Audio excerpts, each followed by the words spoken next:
walking on the ground sucks. Most motorcycle lifts are like $1,000 to $1,500. There is that cheap Harbor Freight one, but I'm gonna talk about that in a second. Instead of spending a whole bunch of money or getting something big and heavy, we're gonna try to build our own motorcycle lift today. Now there is that Harbor Freight one. It's about 450 bucks. Listen, I'm not an artist, okay? You get the idea. So my two problems with this lift is one, the way it hinges itself up. Once it's all the way up, it's fine.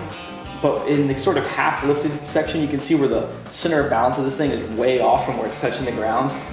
These things can tip forward. I know from working in shops that 99% of the time I use my lift, I actually only use it like 1 to 2 feet off the ground. That's honestly the best place to use it. You sit in your chair, you got your hands on your legs, stand here, your motorcycle's all jacked up in the air, and you're standing here with your little self. I can't see up here. So that's my first problem with it. My other problem with this style lift is because it's a Harbor Freight lift, it's about 350, 400 pounds. So this thing's not really easy to drag around the garage. And I actually use my garage like as a garage when I'm not doing work in here. I pull my car in.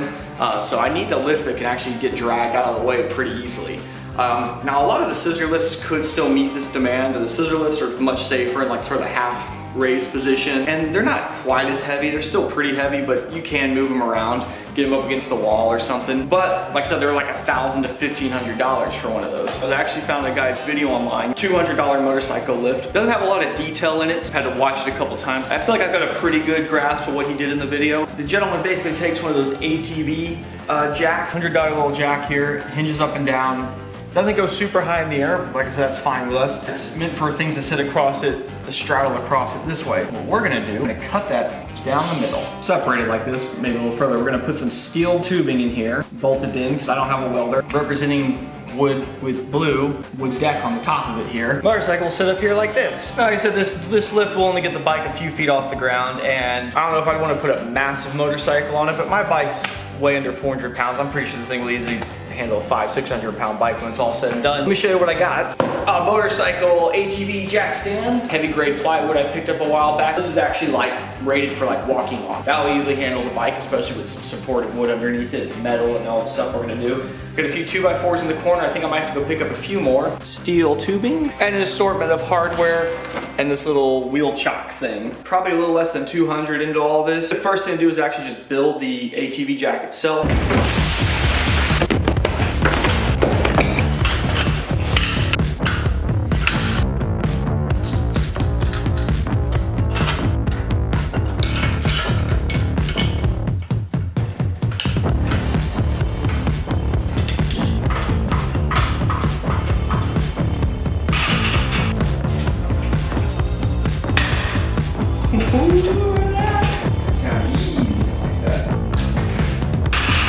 The gentleman with the video online that I saw that did this was actually moved this bar up to where the wheel was on his. And the reason why is, you see, if you had to try to cut it across here, it's just way too tight. In fact, there's a lot of stuff that this bolts onto that's on this bar. We can't really do that. We need to do what he did and basically move this hinge point up a little bit. So my plan is to pull this pin here and basically relocate it somewhere down here. But the problem though with that still is there's no support for it out here. And there's a small tab on these up here. So if you had a welder, you could probably just make a little piece of metal right here and weld that on. I said I don't have a welder, so my plan is to take a bit of my steel tubing here, which I'm gonna have to cut down anyway, take a little piece off here, cut it down the middle, and then try to bend it into some little L brackets. So I feel like this is just easier to go ahead and do while it's all together.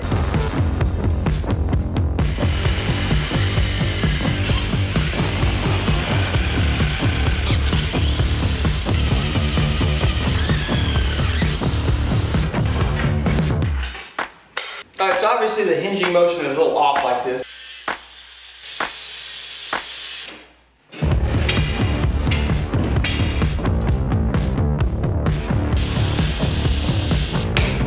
Well, there's definitely easier ways to get 2 strips of metal.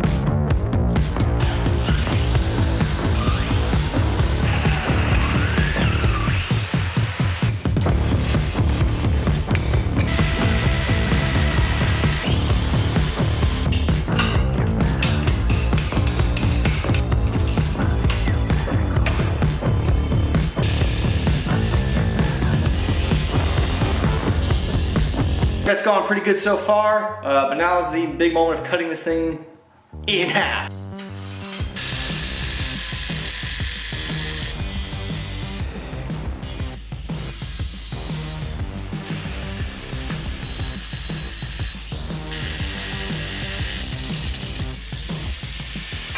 What's up, guys? I'll just get down here like this. So the top bars need to be the longer bars since we extended the bottom. This tubes, I bought these at 6 foot, so I'm just going to use the two 6-foot sections on the top.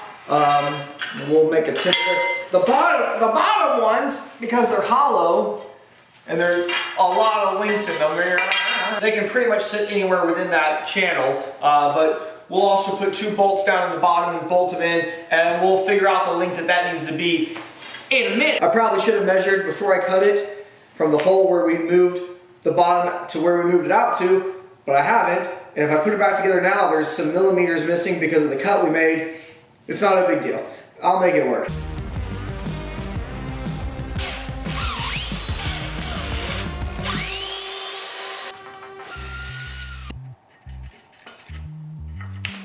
So I'm going to drill these 2 holes all the way through this bar.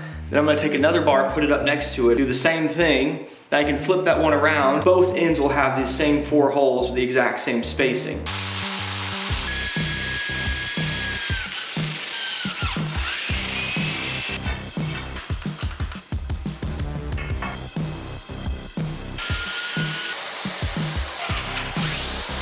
Alright, so we've got all our holes drilled in the top bits as well as in all of our extension bars on the top. On the back one here, I'm going to drill some holes using something again like this to sort of make a template, put some of those same holes in the bars. For the front, I'm going to drill holes in this, but not in the bar. Because if you remember, we need to make sure that the distance is correct between the bottom bit, and there's enough hollow room in here for the bars to easily slide up in there and take up the difference we have in the spacing. I'm confident that it'll work just fine.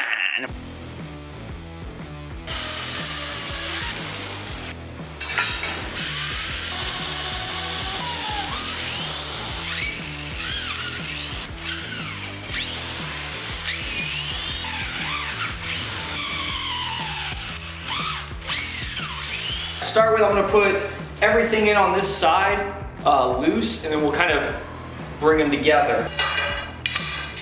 Because this is so much smaller than this one, on this bolt is actually run a second nut on the inside and one on the outside.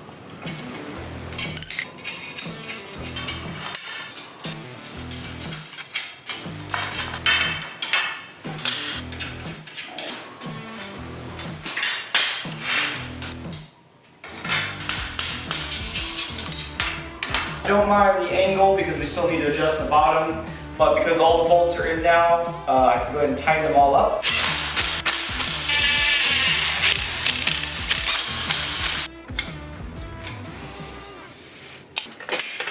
Everything's bolted and tightened down except for that end where I still don't have holes. And as you can see here, we can kind of adjust it, so we need to figure out exactly where to put it. Originally I thought maybe I could put a level across here, but you know, the floor's got a slight decline to it, as all garages do anyway. So I have another idea. This platform and that platform down there need to be basically the same height off the ground.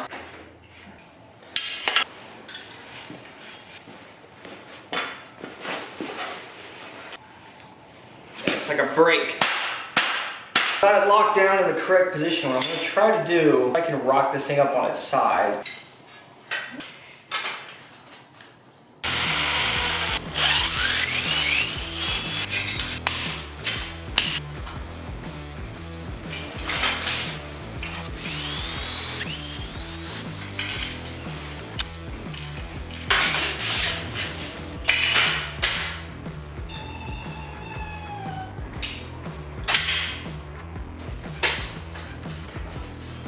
I haven't pointed it out yet, but the steel is just there to give it lateral strength. I mean, the 2x4s going along the side are going to give it a lot of strength, which we're going to do next.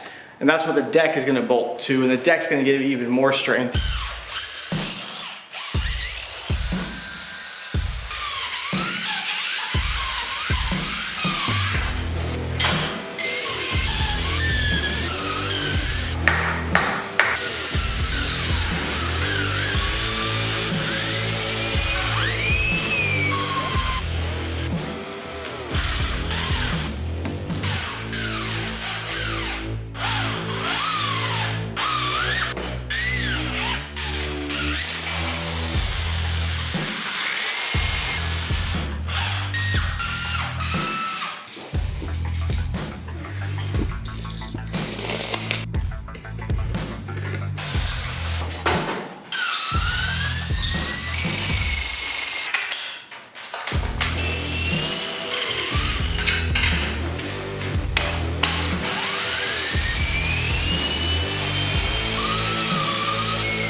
Now on the back end, of course, we put a 2x4 going across there, which will be great for bolting the deck too and all that jazz. But on the front here, there's not really a way to do that. When this thing comes down, these are basically going straight back. This is the kind of decking stuff we're gonna be using. It's strong enough that spanning that gap, even with my weight on it, but I'd like to have something here. So it's actually about the depth of the piece of plywood that we need to fill in. I turned these nuts. They had a flat face of it that was horizontal. I take this, trim it so it fits in here perfectly. Not really even necessarily worried about bolting it. It'll just give a little extra, you know, something, because some of that weight will be pushed into here. Plus, when I go to put the wheel chock on, the wheel chock, whatever you want to call it, it'll tie kind of into this and this and the whole top deck on top here. Honestly, I don't even think it's really necessary, but I'll sleep better knowing I did it, you know, kind of thing.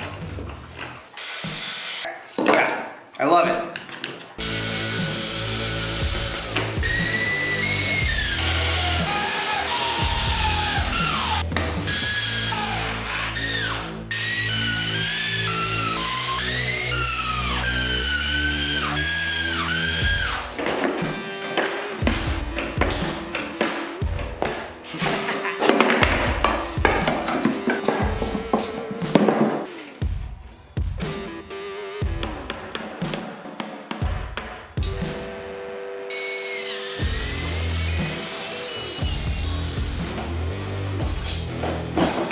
I don't even know if it's gonna need nuts at this point. I mean, obviously we're gonna put them on, but I thought I should go back and drill them out bigger, but I was like, I guess I'll just leave them like this because it'll make them nice and tight.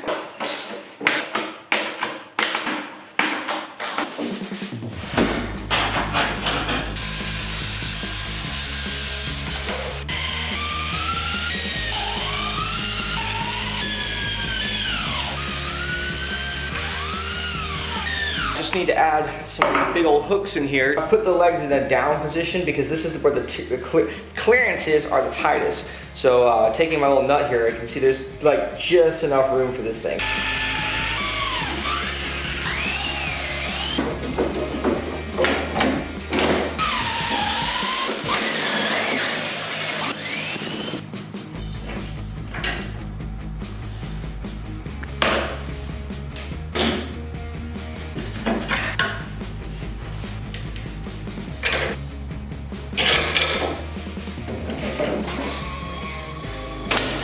Turned it on its side here. We want to put some hooks in the back as well.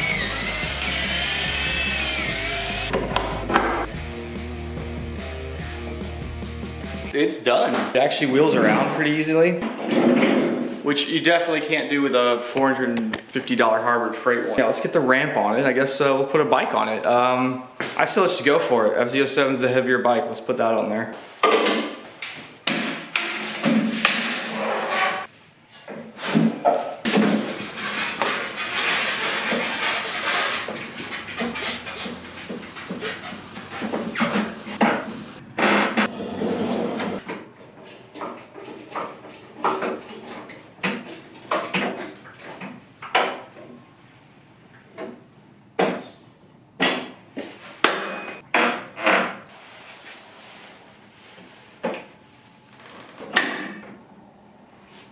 That's as fast as it drops.